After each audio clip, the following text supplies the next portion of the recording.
Donc on va s'intéresser à la correction du 63, page 333, qui consiste à dire si, lorsqu'on a des équations cartésiennes de plans, est-ce que ces plans sont parallèles, perpendiculaires, ni l'un ni l'autre. Alors qu'est-ce qu'il faut retenir? Il faut retenir que pour comparer la position de ces plans, on va toujours essayer de discuter avec les vecteurs normaux de ces plans. Donc ça, c'est très important. Si les vecteurs normaux sont orthogonaux, c'est que les plans seront perpendiculaires. Et si les vecteurs normaux sont collinéaires, c'est que ces plans seront parallèles. Et s'il n'y a rien des deux conditions, c'est que ces plans ne sont ni l'un ni l'autre. Donc vraiment, la première étape, c'est quand vous avez deux équations cartésiennes de plans, c'est de trouver les vecteurs normaux correspondants. Alors je vous rappelle encore une fois que quand vous avez une équation de plan donnée sous la forme cartésienne, elle est sous la forme AX plus BY plus CZ plus D égale 0. Et un vecteur normal sera toujours donné avec les coefficients, tout simplement, qui sont devant X, Y, Z. Donc ça sera ici le A, le B, le C.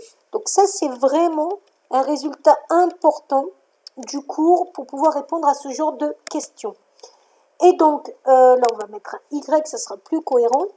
Et donc là, on va prendre le premier plan. Coefficient 1, 3, moins 1. Donc, premier vecteur normal, 1, 3, moins 1. Le deuxième plan. Coefficient moins 1, 2, 5. Moins 1, 2, 5. Vous voyez que je ne tiens pas compte du tout de la constante. Je n'en ai pas besoin ici. Donc, je me rends compte que ces vecteurs ne sont pas proportionnels.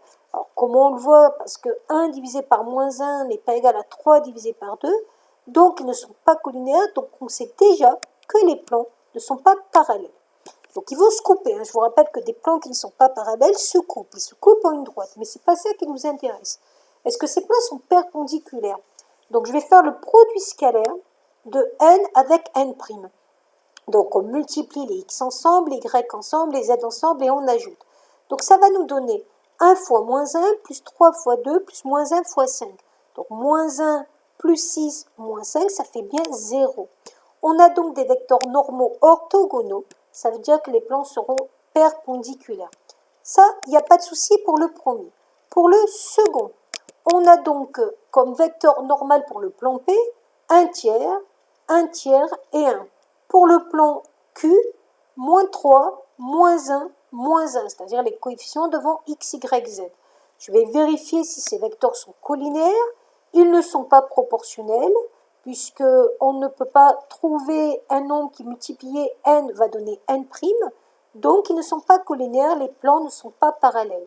On va vérifier s'ils sont perpendiculaires, ces plans. Produit scalaire des deux, 1 tiers fois moins 3, plus 1 tiers fois moins 1, plus 1 fois moins 1.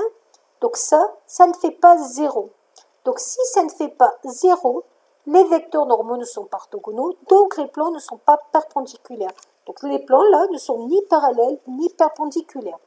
Donc il faut faire attention pour le troisième cas. Le troisième cas, c'est facile de trouver un vecteur normal du plan P. C'est 1, moins 1, 1. Le plan Q, tel qu'il est écrit comme ça, vous ne pouvez pas trouver un vecteur normal. Donc on va faire passer le y de l'autre côté pour avoir une équation cartésienne classique. Ça veut dire que quand vous faites passer y de l'autre côté, votre équation x égale y va se transformer en x moins y égale 0. Et à partir de là, vous pouvez trouver un vecteur normal au plan Q. Ça va être 1, moins 1, 0. Toujours pareil, ces vecteurs ne sont pas collinéaires, donc les plans ne sont pas parallèles. Est-ce qu'ils sont perpendiculaires?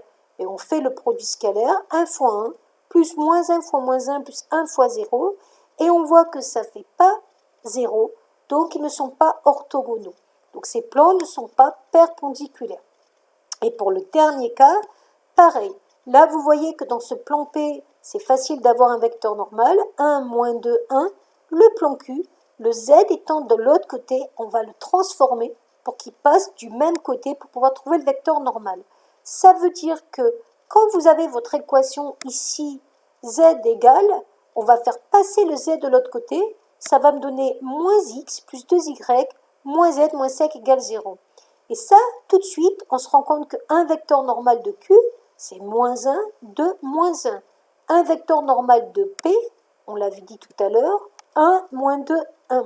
Et on se rend compte donc qu'à partir de ces vecteurs normaux, on n'a que les vecteurs n et n' sont opposés. On le voit bien, hein. 1 fois moins 1, moins 1, moins 2 fois moins 1, 2, 1 fois moins 1, moins 1. On a donc des vecteurs collinéaires, ça veut dire que les plans sont parallèles. Voilà.